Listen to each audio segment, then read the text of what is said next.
Vesselamu ala Resulillah ve ba'd.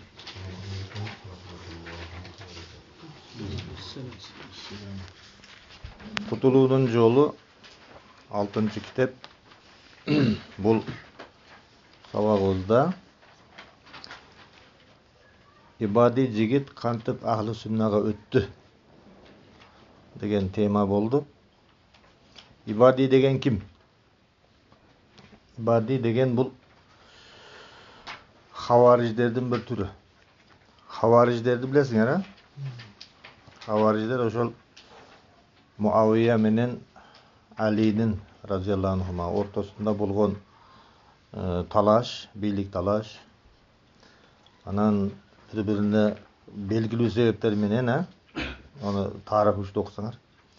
Belgili sebepler menen bir-birine baş ýibey turgan malda fitneler bolot, ortada soğuş bolot, musulmanga kılıç götüröt, kan tökülöt. Anan Muaviye'nin askerleri nayzalarına Kur'an'ды baylap götürüp çıkışat. Oşo soğuş maydanına nayzanın uçuna Kur'an'ды baylap kirişip kegile bir-biribizdi kanыбызды tökpöyle Kur'an menen höküm kılaylı deşet da. Berki Ali tarapdagı аны makul görüp, Ali'nin özü dagı makul görüp soğuş toktoyt. Oşo ötkön işlerine bu şayman bolat. Ötkön işte sahabaga kılıç götürdü da. Musulmanga kılıç götürdü. Kança adam öldü. Anan kanday kılabız bul jagına dese, bul jagında deyit Muaviye taraptan bir sahaba aksakal alım kişi tandayız hakem kılıp. Hakem degeni hüküm çıgarıcı degeni. Ali taraptan biri, Muaviye taraptan biri. Eki hakem bolat. Oşol ököwi hüküm çıgarat deyit da. Anan Muaviye taraftan Amr ibn al-As'a, başkası bolan. Ali taraftan Abu Musa Eş'ari.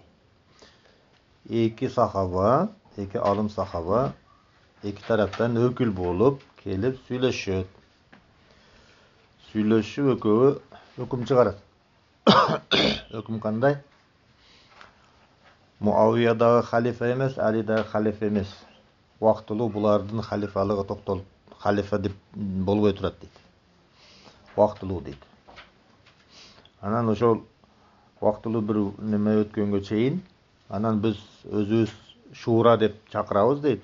Aksakal sahabalardyň şura degen çoğuluşu bar, oşo parlament ýakty. Oşolar anan kimdin halife boluşun anyktaşat deyt da. Oşoga çeyin wagt ötet. Anın arasında bul Muaviye dağı halife emes, Ali dağı halife emes deyt da. Oşonday höküm çıgarat. Eki kim? Sahaba. Eki alim sahaba. Oşol жерden anan Ali'nin askerinin arasından bir kança bölüktörü, alardın köpçülüğü qarılar, Kur'an'ды 30 para Kur'an'ды jattagan qarılar. Harura degen ayıldan bolat köpçülüğü. Oşolar aytat. Kanday bul adam höküm çıgarat deyt. Biz soğuş toktatkonda Kur'an menen höküm kılabız debedik bile. Hökümler Allah emes bile. Allah Taala Kur'anda inil hukmu illa lillah. Höküm Allah'a tandık. Degen ele go. Men lem yahkum bima anzalallah dep ayatlarda aytışıp, kim Kur'an menen höküm kılbasa kafir bolat degen ayatlar bar go deşip. Jok, munaw ökönün höküm kılgany deyt Kur'an'a karşı deyt da. Sebebi höküm Allah'nıkı deyt. Höküm adamdyky emes deyt da. Hizbutlaryň sözüne okşoýar. Höküm Allah'nıkı deyt. Höküm adamdyky emes deyt. Oşonduktan kim oşul höküm okuyasyna makul bolsa kafir boldy deyt. Bul okuya tarihta tahkim dep atalat. Tahkim degeni höküm kılуу. Oşul höküm kılуу okuyasyna kim makul bolsa kafir deyt. Muaviye da kafir, Ali da kafir, höküm çıgargan iki sahaba da kafir, alarga makul bolgan el da kafir deyt. Biz mына чыныгы мусулмандарбыз деп бөлүнүп чыгып кетишет. Ошо Харура деген айылга. Ошолорду Харурилер деп айтылат да, айылга нисбат берип, Харурилер деп бир аты. Анан Хаража. Булар чыгып кетти мусулман үммөтүнөн, ахли сүннөдөн бөлүнүп Хаража болуп чыгып кетти. Ошон үчүн Хавариждер болду да. Хавариж дегени каршы чыгуучу деген мындай мааниси. Кимге каршы чыгып атат? Ahli sünnet vel cemaate karşı çıktı. Bir bölük bolup çıkıp ketişti. Buna Havarijden birinci çıkışı oşol jerde. Tarixi, tüpkü, tamırı oşol jerde. Aga çeyindagi Osman'a karşı çıkanlar da Havarij degen, birok azır ideologiyalık çıkıp ketүү boldu da bul жерденчи. Osmanlı wagtында alar çıkkan bolsa birliğe karşı. Alar adilet talap kılıp çıkkan. Ularga misal üçün социалдык вопростор да, адилет, ошондой экономикалык вопростор менен каршы чыгышкан. Бирок азыр болсо, мына азыр убакытта Харурилер чыкканда алар кандай саясий, идеологиялык топ болуп чыгып кетти. Ошол Хавариждердин историясынын башталышы. Саясий, идеологиялык Хавариждер. Ошол Хавариждер кийин моюн сунбастан эки тарапка тең моюн сунбастан өзүнчө топ болуп чыкты. Мына берки Муавиядагы, Алидагы каршылаш болсо дагы ахли сүннө экөө теңчи. Ахли сүннө болуп. Бирок бул ошо кийин булар бирлешип биригип кетет, бул кийинки тарыхтын биягындачы экөө тең биригип кетет. Талашат. Акырында Али разыяллаху анхунун командасы жакшы болбогондуктан Муавия тарапка адамдар көп болуп кетет. Ошондо болсо эми эки халифа болуп тура берет. Анан Али разыяллаху анхуну Хавариждер өлтүрүшөт. Өлтүргөндөн кийин анын баласы Хасанга байат берип, Хасанды халифа дешет. Шамда Муавия дагы халифа болуп турат. Хасан дагы халифа кылып. Анан Хасан өзүнүн ыктыяры менен халифалыкты Муавияга тапшырат. Алинин баласы. Ошондон баштап анан бир бүтүн болуп ахли сүннө биригет да. Муавиянын кол астында биригет. Хасан өз каалоосу менен тапшырып коет. Бирок анын ээрчигендеринин арасында жана шиялардын ата бабалары ошолор да арасында наразылар болот. Ошондан анан катуу каршылык кылып, шиялар андан ажырап чыгат ошо Хасандын ээрчигендеринин арасынан. Анан кийин Хусайнды көтөрүп чыгышат. Бул шия тарыхы башталат. Эми Хавариждер ошондо ажырап чыгып Алини өлтүрүштү. Алини өлтүргөндөн кийин дагы да токтошпостон Муавия бийликти алды.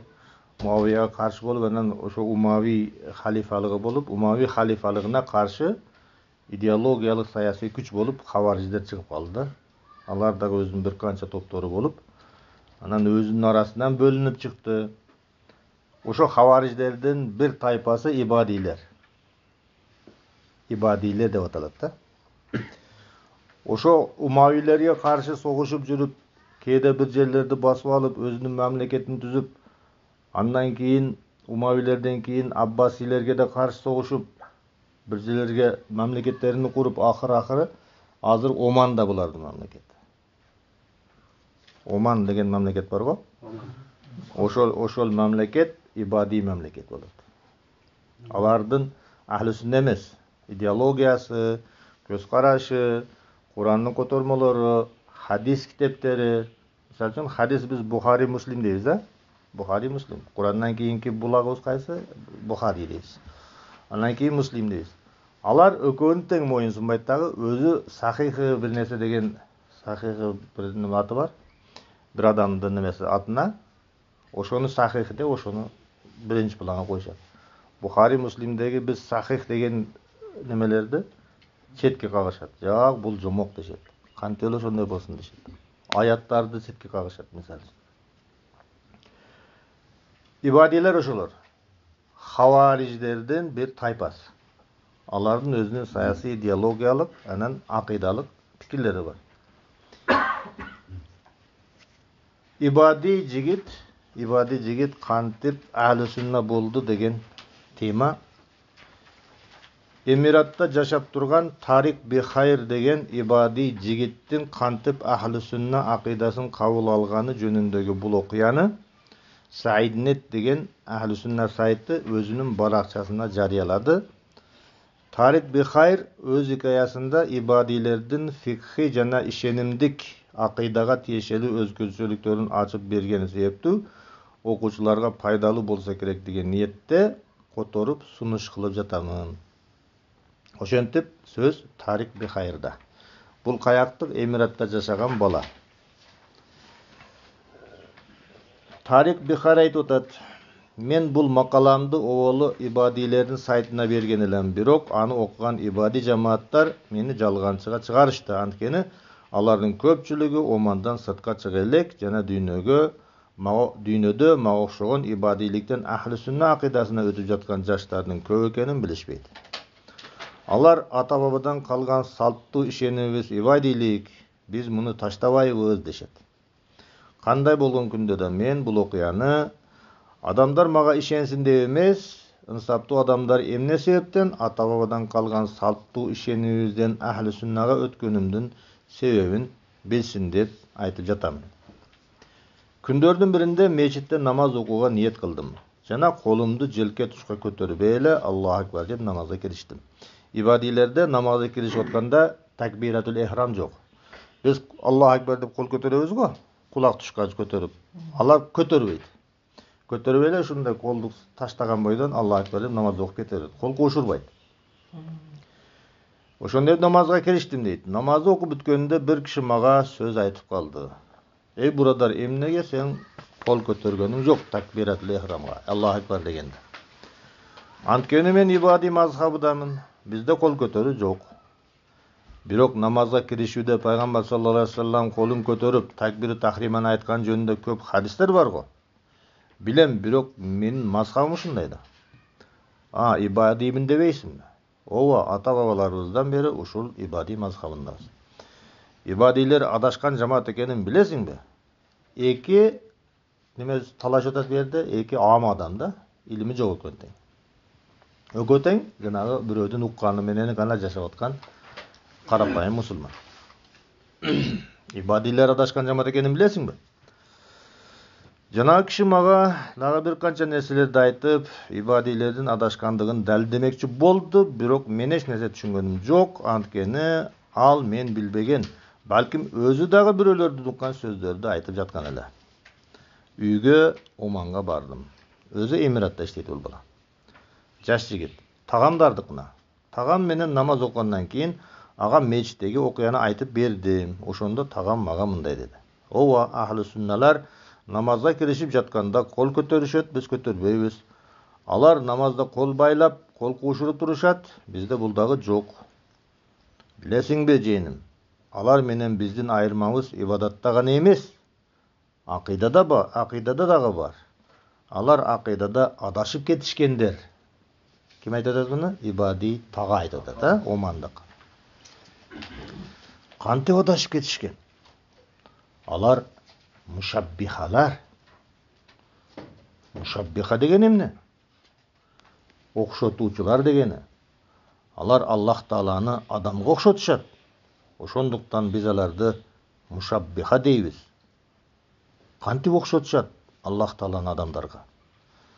Аллах Тааланын адамдын колуна шыбып калыптыр, адамдын колуна окшогон колу бар деп айтышат. Бул мага өтө катуу тийди. Ичимен ахли сүнналар акмак турбайбы? Кантип эле Аллах Тааланын биздикиндей колу бар деп айтышат? Деп аларды жемелеп калдым дейт ичимен. Анан Эмиратка кайтып келгенде бизге жакын жердеги бир ахли сүнна медресесине барып күтүп отурдум. Көп өтпөй өзүм курактуу китеп колтуктаган бир талаба жигит келди. Чыгып келди. Мен аны дароо суракка тута баштадым. Эй, сен ахли сүннасыңбы? Ооба, эмне болду? Силер мушаббиха турбайсыңарбы? Аллахтын адамдыкына окшогон колу бар дейт экенсиңер.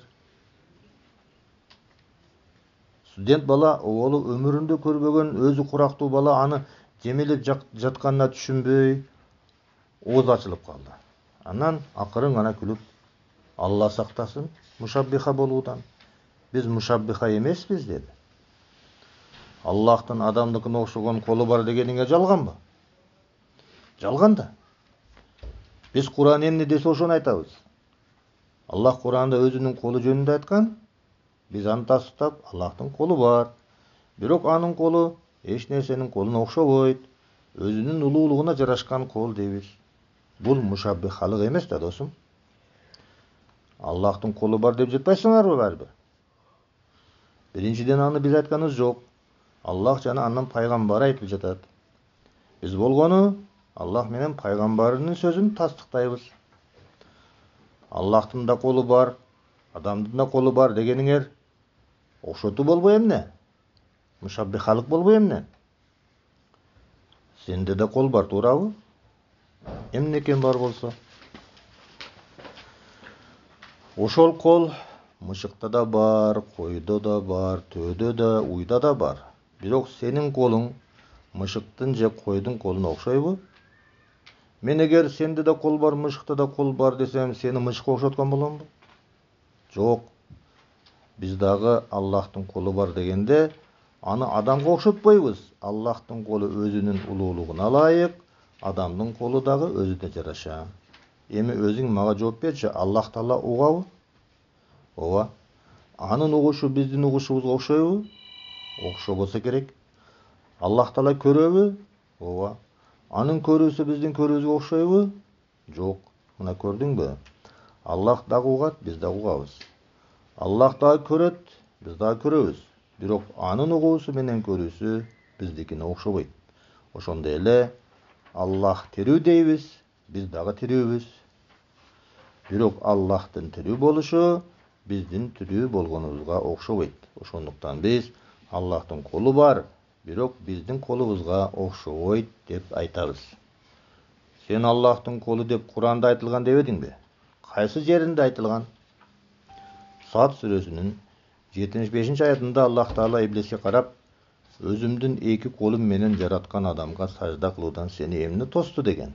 Бул аятта Аллах өзүнүн эки колу бар экенин айтып жатса, биз жок ey Аллах, сенин колуң жок деп жаратуучуга каяш айтмак элек.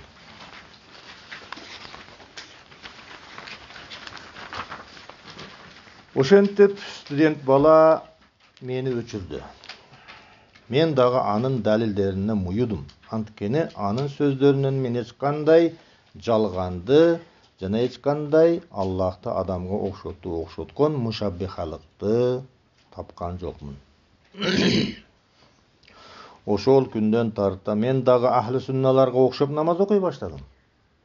Арадан бир нече күн өттү. Бир күнү дагы Оманга жолум түштү. Жетип барганда туп-туура тагамдын үйүнө түштүм. Чай үстүндө сүйлөшүп отуруп, өткөн сапар келгендеги теманы кайрадан козгодук. Дага ахли сунналарды мушаббиха деген элеңиз го. Анан алар Аллахтын адамдыкына окшогон колу бар дебейт экен. Тескерисинче Аллахтын колу өз улуулугуна жараша, адамдын колу өзүнө жараша. Аллахтын колу бар, бирок адамдыкына окшобойт дешет экен. Мен бул сөздө Аллахты адамга окшотууну таппадым. Таган бул маселелерди жакшы түшүнбөсө да, ибади алымдардын ахли суннаны жамандаган видеолорун көрө берип, ошолордун сөзүн жаттап алган эле. Ошондуктан сөздү дароо башкага, муну да ибади алымдардан уккан эле, буруп жиберди. Сен Ибн Таймияны билесиңби? Ким ал киши? Тиги акыйдасы бузук мужассималардын башчысы экен да. Аны Шейхул Ислам, исламдагы эң улуг адам дешетмиш. Анан ошол алым Аллах чиркейдин үстүнө да отура алат дейт экен. Ажыкелерибиз айтты. Мени да ой басты. Ахли сунналар ушундай адамды кантип ээрчип жүрүшөт? Мындай сөздү Шейхул Ислам эмес, көчөшүп барган адам деле айтууга корксо керек. Эй тобо. Омандагы иштеримди бүтүп, Эмиратка кайттым жана түз эле жанагы студентти издеп таап, ага көңүлүмдөгү суроону берүүгө шашылдым.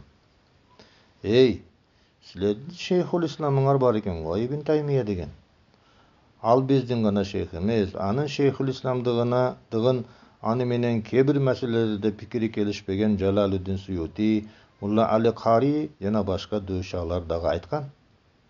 Мейли окубасам ал алымдарды кайдан билейин? Кыскасы ошол Ибн Таймияңар Аллах чиркейдин канатына отурат дейт экен. Буга эмне дейсиңер? Туура эмес, ким айтса да Ибн Таймияга доомат кылыптыр. Тагаммага жалган сүйлөбөйт. Ал биздеги чоң алымдан укканын айтты да. Мен Ибн Таймиянын бардык китептерин окуп чыкканмын, жана сенин ишендирип айта алам сени, бул сөздү ал айткан эмес. Бирок шамал болбосо чөптүн башы кыймылдабайт да. Аллах чиркейдин үстүнө отурат деген сөз кайдан чыкты анан? Биринчиден отурат деп эч ким айткан эмес. Орношо алат. Экинчиден деген калып кеттир. Экинчиден бул сөздү Ибн Таймия алы жарык дүйнөгө келбей туруп, андан 500 жыл мурун жашаган Ахлүсүнна алымы Усман ад-Дарими айткан. Андан мурунураак Жахым бин Сафван деген харижит алым чыгып, Жахым бин Сафван жаштан алым чыгып, жана сөздүн айтылыш историясын айтып токтолуп атат да. Жахым бин Сафван чыгып, Аллах Тааланын бардык сыпаттарын жокко чыгара баштаган. Ошол сыпаттардын арасында Аллахтын бийиктик сыпатындагы жокко чыгарып, улуу сыпатындагы жокко чыгарып, Аллах арштын үстүндө эмес деген. Аллах аршка орношу мүмкүн эмес деп айткан. Анын Бишир Мариси деген шагирти бар эле. Аллахтын сыпаттарын жокко чыгарууда устатынан да ашып түшкөн жана Аллах арштын үстүндө болсо, ал арштан кичинеби же чоңбу? Же арш менен теңби? Аллахтын салмагын айтып бергилечи мага. Эгер Аллах арштан чоң болсо, ага кантип батты деген сыяктуу шайтани пикирлерди айткан. Андан кийин Аллах бардык жерде, бардыгыбыз менен бирге дей баштаган.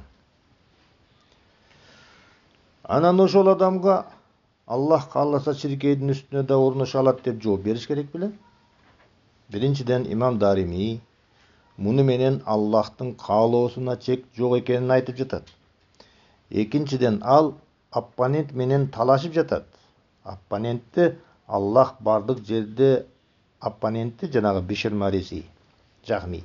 Аллах бардык жерде деди. Мунун мааниси Аллах жерге батат дегенди билдирет да. 7 кабат асмандарга жана аршка салыштырмалуу жер чекиттей гана нерсе. Имам Дарими бул мисал менен эгер Аллах чекиттей жерге батса, анда чиркейдин үстүнө да бата алат деп оппонентинин пикирин өзү айткан туура эмес логика менен жокко чыгарып жатат. Үчүнчүдөн, оппоненттин пикирин талкалаш үчүн болбой турган мүмкүн эмес нерсени мисал келтирүү Куранда бар. Талашканда, полемика маалда берки жак өзү туура эмес нерсени мисал кылып атат, ошону талкалаш үчүн туура эмес нерсе менен мисал келтириш, болбой турган нерсе менен мисал келтириш Куранда бар. Мисалы, Аллах өзүнүн пайгамбарына ошону үйрөтүп, о Мухаммад христиандарга айткын, эгер Аллахтын баласы бар болсо, ага мен дагы сыйынат элем деген. Эгер Аллахтын баласы, христиандар айтат го, Иса Кудайдын баласы дешет. Аллах пайгамбарга буйрутат, айткын христиандарга, эгер Аллахтын баласы бар болсо, ага мен дагы сыйынмакмын деп айткын дейт. Бул эмне? Аллахтын баласы өзү жок экени белгилүү да. Ошону Аллах Таала үйрөтөт пайгамбарыбызга. Эгер Аллахтын баласы болсо деп атат да. Өзү жок. Жок, баласы болсо, мен да сыйынмакмын деп айткын деп үйрөтөт атат. Ошентип буйрган, Аллахтын баласы жок, болушу дагы мүмкүн эмес, бирок Аллах эгер Аллахтын баласы болсо деп жатат. Ошонун сыңарындай Имам Дарими дагы Аллах чиркейдин үстүнө орношпой турганын билип турса да, эгер Аллах кааласа орношот деп жатат. Муну менен эмне деп атат? Аллахтын каалоосуна чек жок экенин гана айтып атат. Анан болбой турган нерсени мисал келтирип атат. деп түшүндүрүп бергенден кийин баягы сурап атат. Анан буга Мариси кандай жооп берди? Мариси, мен bir жерден экинчи жерге көчүп, кээде аршка көтөрүлүп, кээде дүйнө асманына түшүп жүрө турган Кудайга ишенбеймин. Кудай андай болушу мүмкүн эмес дегенде имам Дарими мен каалаган нерсесин жасай ала турган Аллахка иман келтиремин деген. Көрүнүп тургандай имам Дарими жанагы мисал менен Аллахтын каалоосуна эч нерсе тоскоол боло албайт демекчи болгон. Ушул сөз имам Даримидин ушул сөзү өтө көп тартышууларга себеп болгон акыйда маселесинде. Муну ким Ibn Taymiyyadan 500 yıl алдыңғы Hicri 200. жылдарда жашаган. Ahli Sünnanın alımları bular. Usman Darimi Ahli Sünnanın meden kiyinkeler orunda turgan Ahmad ibn Hanballardan kiyinkeler orunda turgan Ahli Sünnanın alımı da. Oşol kişi janagı Bişir Marisi menen ötkөн sabakta ayttık ko. Oşoga karşı Bişir Marisi kitap yazganda al kitapты Allah subhanahu wa ta'alanın sıfatlarını jokko çıgarıp, jana uluu sıfatlarını jokko çıgarıp, nüzul sıfatlarını jokko çıgarıp kitap yazganda talaşıp oturup oşol söz özünden çıkıp ketken. Biri menen talaşkanda bul emosiya kozup ketet da. Anan oşonday sözler özünden çıkıp ketet. Özü bul tуура эмес. Biz Darimi aytıptır dep nima kıla berбестен misal üчүн. Özü al kullu bani adam hattaun. Бардык адам ката кылуучу. Талашып жатканда оозунан ошол сөз чыгып кетти. Не дейсиң? Аллах кааласа чиркенин үстүнө да орношо алат. Сен арштын үстүнө орношо албайт деп атасың. Аллах кааласа чиркенин үстүнө орношот. Эмне дейсиң? Дегендей кылып оозунан чыгып кеткен. Буну ошо болбой турган нерсени айткан өзүчө. Аллахтын перзенти болгондо деп Аллах айтып атпайбы? Өзү болбой турган нерсе, бирок болгондо деп айтып атат. Ошол сыяктуу эле нерсе. Бирок ушул нерсени анан кийин Ahli Sünnага каршы белки ибадийлер, башка акыйдадагылар Ahli Sünnага каршы ушуну кармап алышкан да. Эгер муну тарыхты билбесең, эртең эле сени бирөө кармайт ушул жерден. Сен Ahli Sünna дейсиң, башка дейсиң дейт. Ушундай деген дейт. Ibn Taymiyya ayткан дейт, мисалы. Ibn Taymiyya ayткан эмес, Усман Дарими ayткан. Ошол окуяны келтирип атып, Ibn Taymiyya өзүнүн китебине жазып кетип койгон. Мына бул китепке да жазылып атат да. Эми мени айтты деп чыгышы мүмкүн. Буну биз айтпайбыз. Эмнеге муну келтирдик? Бул акыйда маселеси азыр козголуп атат да кайрадан. Ошол эле Ахмад ibn Hanbalдын доорунда бир катуу козголгон. Катуу талаштар болгон. Белки Мутазилалар менен. Мутазила, ибади бир да бардык немелер. Бир да пикирлер. Кийин дагы башкалар ажырап чыккан, ошолор да ушулардын сөзүн айтат да. Бул маселе бүгүн эмес, эртең эмес бүрсүгүн көтөрүлө турган маселе. Ошон үчүн тарыхта кандай болгон, ал сөз каяктан чыккан, ким жазган, ошол нерсени алдыңыздарга сунуш кылып атабыз азыр. Ошентип Дарими айткан экен, Хижрадан 200-жылдагы адам Ibn Taymiyya айтпаган экен. Бул студент менен болгон маек мени илим дүйнөсүнө тартты дейт баягы. Ибади молдулар орду болсо да, болбосо да Ibn Taymiyяны жамандай беришет эле. Мен миң уккандан бир көргөн деп Ibn Taymiyянын китептерин өзүм окуп чыктым дейт. Арабта бул бала. Жана ал жөнүндө айтылып жаткан сөздөрдүн көбү доомат экенин түшүндүм. Үйүм китепке, жүрөгүм илимге тола баштады. Ар кимдин ар кандай сөзүн угуп, башың маң болуп жүргөндөн көрө, акыйкатты өз көзүң менен көргөнүң жакшы экен. Эми мага кайсы молдо, кайсы маселеде Ahli Sünnаны жамандаса, анын сөзүнүн чын же жалган экенин өзүм эле таразалай ала турган болдум. Колумдагы тараза Куран менен сүннөт. Илимге кирип кетти баягы бала. Дагы Оманга барып, тагамды зыярат кылдым. Ал менин илим алып жатканымды билбейт эле. Адаттагыдай ибади молдолордон укканын айта баштады. Ahli Sünnalar ар түндүн 3төн 2 бөлүгү өтүп 1 бөлүгү калган маалда Аллах дүйнө асманына түшөт дешет экен. Тага ахли сүннанын алымы көп. Кимиси айтат экен муну? Ибн Таймия да баягы. Бүгүн жума намазда имамыбыз мындай деп хутба кылды. Мен силерге бул ибадилердин имамынын хутбасы. Мен силерге саясатчы Ибн Баттутанын эскерүүсүн айтып беремин. Ал Димаш шаарына келгенде, Ибн Баттута деген саякатчы жөнүндө айтты. Ал Димаш шаарына келгенде чоң мечиттен намаз окуп калат.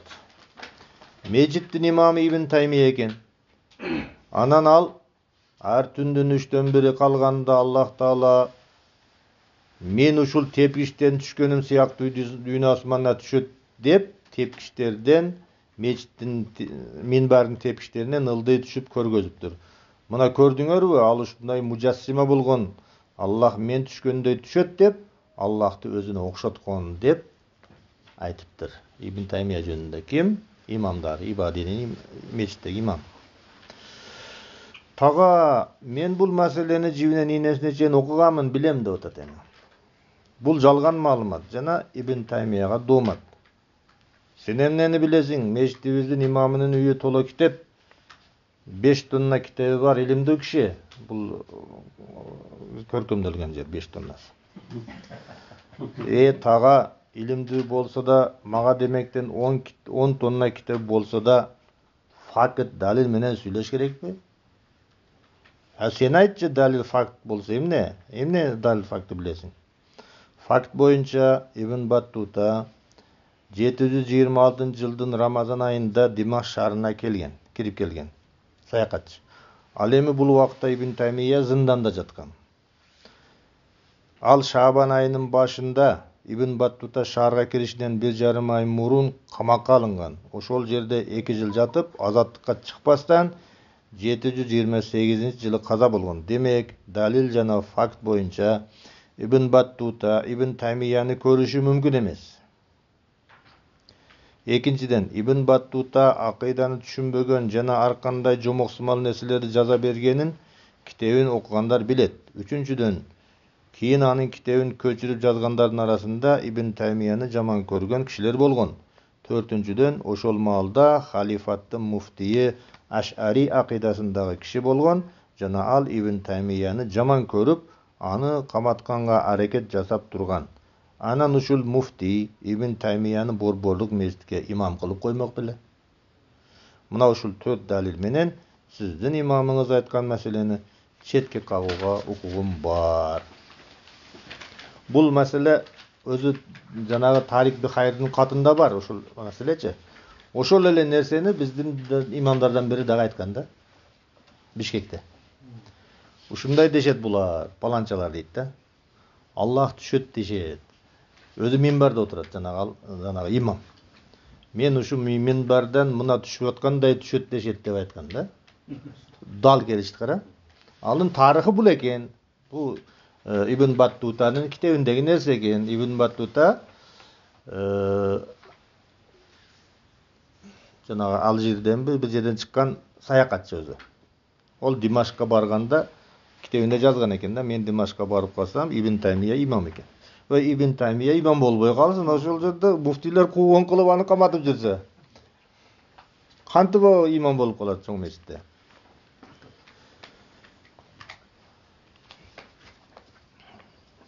Ибн Баттута Ибн Таймияны көрбөсө көрбөгөндүр. Мунун мага кызыгы жок, бирок анын Аллах түшөт дегени бар нерсеби? Же муну дагы ичинен чыгарып жатабы биздин имамдарыбыз?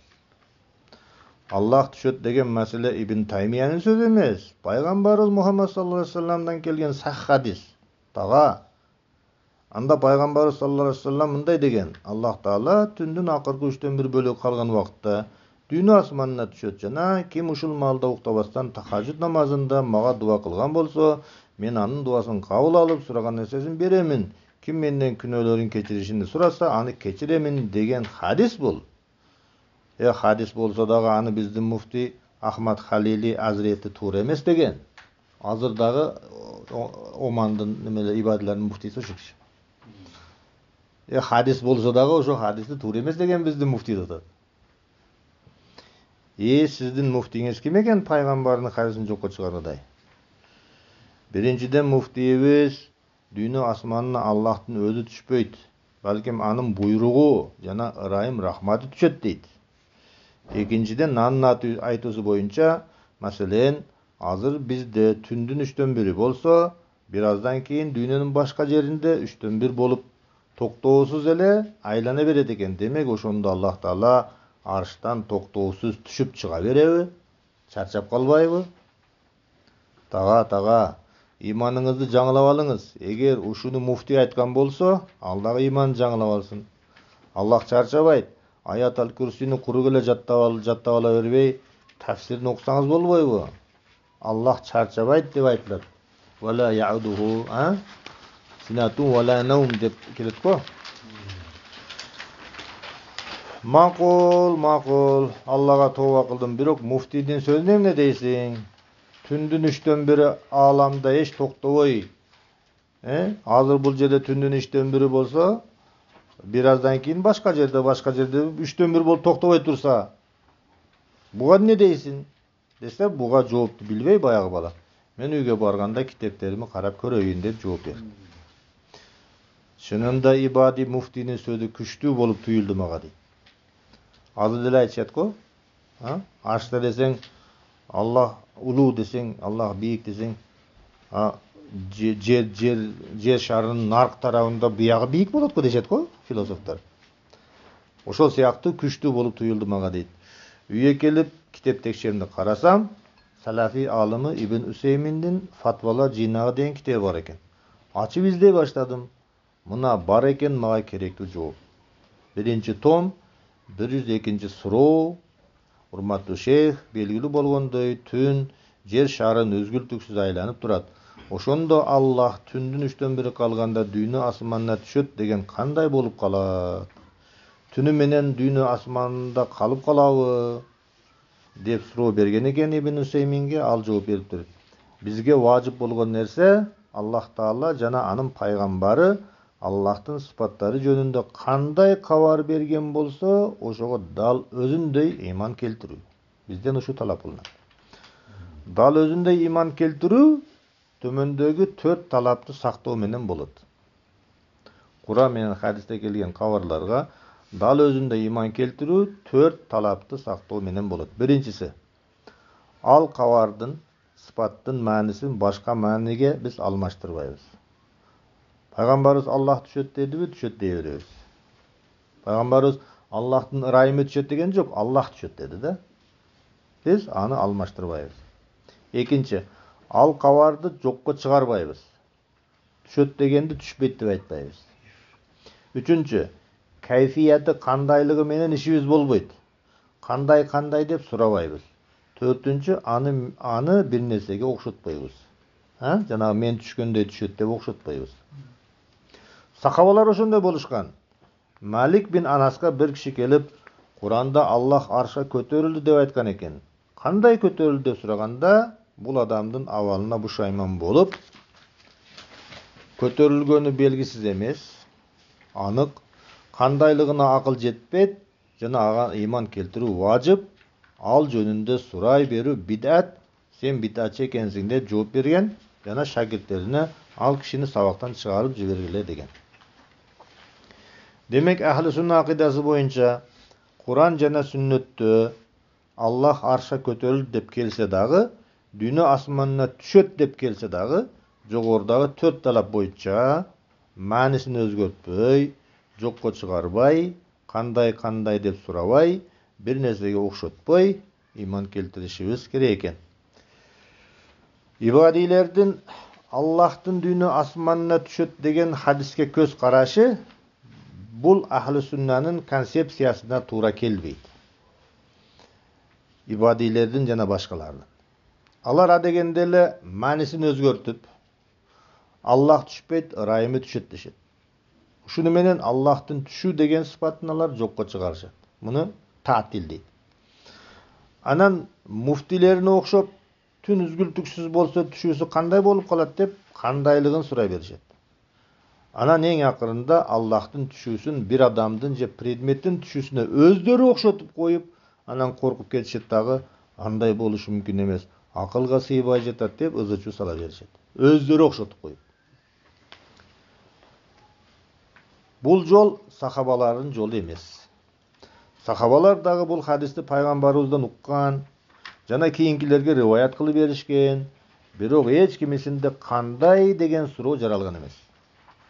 Алар Аллах аршына көтөрүлсө же дүйнө асманына түшсө, bir cisimge, predmetke okşop kalat dep dağı oylashgan emas sahabalar. Kur'an sünnette kanday aytılgan bolsa oşogo iman keltire berişken. Men bul meselede de ibadilerden pozisiyasından ahli sünnanın yolun abzel dep bildim.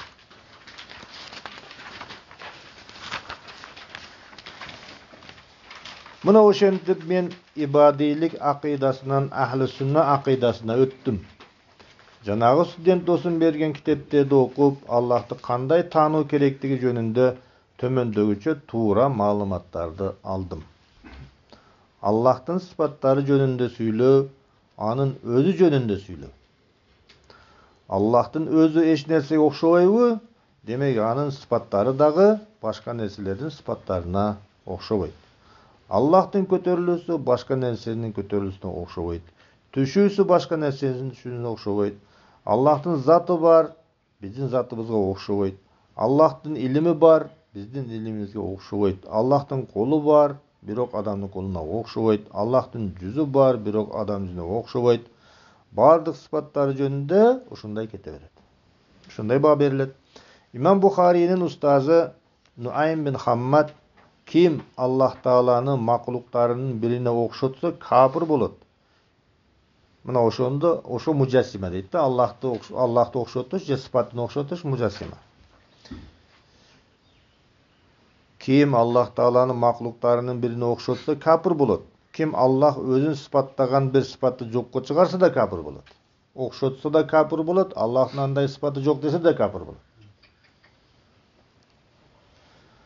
Allah menen paygambara aytkan sıfatlardı burmalabastan dal özünde aytуу muşabbihalık emes degen. Azır dele oşondoy Kur'an aytkanda aytsaң, hadis aytkanda aytsaң, sen muşabbiha deyt da. Anno Aymin Hammad aytsa, jok Kur'an aytkanda aytуу muşabbihalık emes deyt. Oşentip ben akida meselesinde üzül kesil ahli sünnet bolgunumdan keyin ilimimdi dagı terengdetүү maksatında Medine Munawwaradagı Al Jamiatul İslamiye El Aralık Üniversitetine okuğa tapşırdım. Al jerde da men siyaktуу ibadilikten ahli sünnaga ötken baldardy jolukturdum. Ajılık je umra malında Omandan kelgen ziyaratçılarga hizmet kılatlek.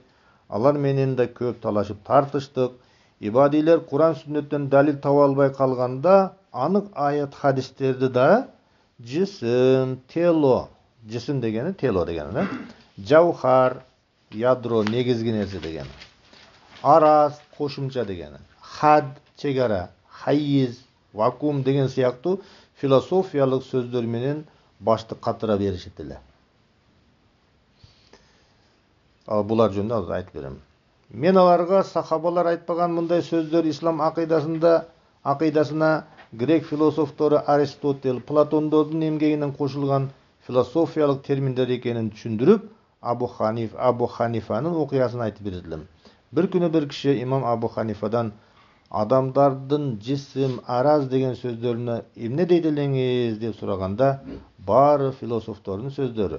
Siler sünnetke jana salaftardın joluna erçigile, keyingi zamanda çıkkan joldordun avaylagıla, al joldor bid'at degen eken. Men Abu Hanifa'nın akidasyna ekenimden sıymıktanam, jana sizlerdi de ahli sünnet akidasyny okuwa jana çynygy sünni musulman boluga çakyram dep Tarik bir hayır özünün katın götürüptür.